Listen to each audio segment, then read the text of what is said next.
Sekian lama mengurus penyelenggaraan ibadah haji, kinerja Kementerian Agama bukan tanpa celah. Berbagai komponen utama penyelenggaraan haji masih menjadi polemik. Setoran awal jemaah haji misalnya. Hingga kini masih menjadi perdebatan, perlukah jemaah haji menyetor setoran awal jauh sebelum keberangkatan. Masalah pemondokan haji juga seolah menjadi persoalan abadi penyelenggaraan haji. Jemaah masih kerap mengeluhkan pemondokan yang jauh serta belum memenuhi standar kelayakan.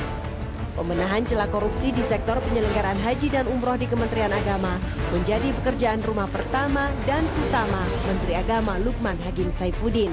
Semuanya pengawasan harus lebih ditingkatkan. Jadi pengalaman temuan-temuan yang ada selama ini harus betul-betul dijadikan hikmah, harus dijadikan pelajaran. Jangan kita terperosok pada lubang yang sama untuk yang kedua kalinya.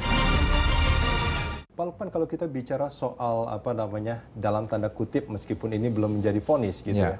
Permasalahan-permasalahan soal ibadah haji ini mengapa biayanya itu menjadi mahal, bahkan mungkin dibandingkan dengan negara tetangga karena ada beberapa hal yang dinilai menyimpang dalam hal pemondokan, dalam hal catering, dalam hal transportasi. Nah, ini bagaimana Pak Lukman akan menyikapi hal ini? Ya, sebenarnya bahwa kita lebih mahal, saya pikir tidak juga ya, tergantung dari mana kita membandingkannya gitu.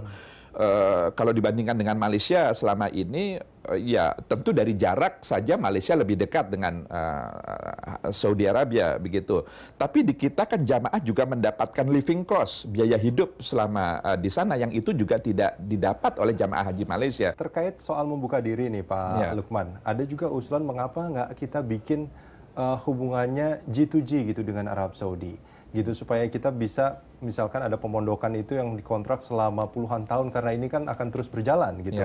Kemudian atau mungkin membangun pemondokan memang yang dibangun oleh pemerintah di sana karena ini kan memang pasti akan dipakai gitu. Dan itu gagasan yang sudah lama sekali dan tidak bisa direalisir karena memang pemerintah Arab Saudi punya kebijakan tidak boleh ada negara lain membangun bangunan di sana dan itu tidak hanya kepada Indonesia, kepada semua negara tidak ada yang punya bangunan sendiri. Lalu juga kontrak jangka panjang, sewa jangka panjang itu pun juga sulit sekali direalisasikan karena memang prakteknya, kenyataannya bahwa mereka-mereka yang menyewakan pemondokan bagi jamaah haji kita memang tidak mau diikat terlalu panjang gitu.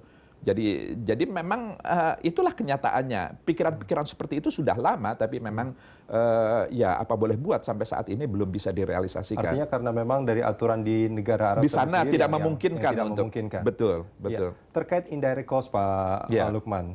Nah, ini apakah kita sebetulnya punya standarisasi karena ini juga menjadi pertanyaan sebetulnya setoran awal bagi mereka yang akan berangkat tapi berangkatnya masih harus menunggu sampai 7 bahkan 10 tahun kemudian. Nah, ini bagaimana? Iya, jadi ini memang berawal dari keterbatasan kota yang kita terima.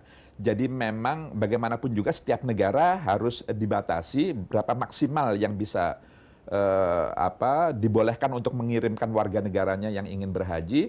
Dan kita memang animonya besar sekali sehingga memang daftar tunggu antrian ini semakin tahun semakin panjang. Dan ini menyebabkan akumulasi dana yang juga semakin besar.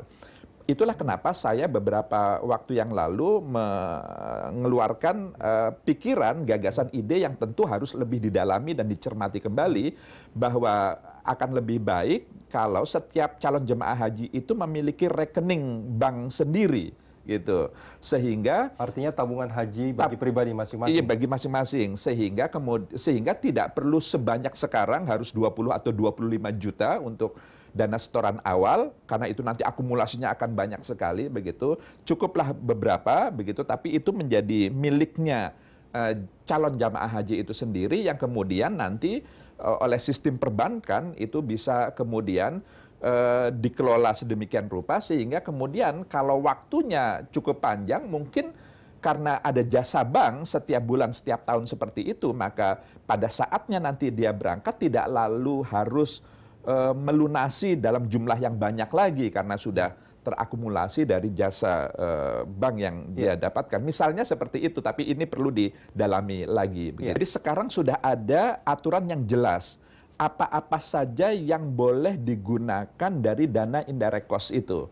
Jadi supaya tidak lagi ada temuan-temuan yang tidak pada tempatnya. Jadi tidak bisa lagi dana jamaah itu digunakan untuk pengadaan barang-barang yang tidak secara langsung dirasakan manfaatnya oleh calon jamaah haji itu sendiri. Jadi sudah ada ketegasan, kejelasan tentang hal itu. Jadi artinya itu memang sudah ada aturan dan ini dilarang sebetulnya untuk memberikan hal-hal yang peraturannya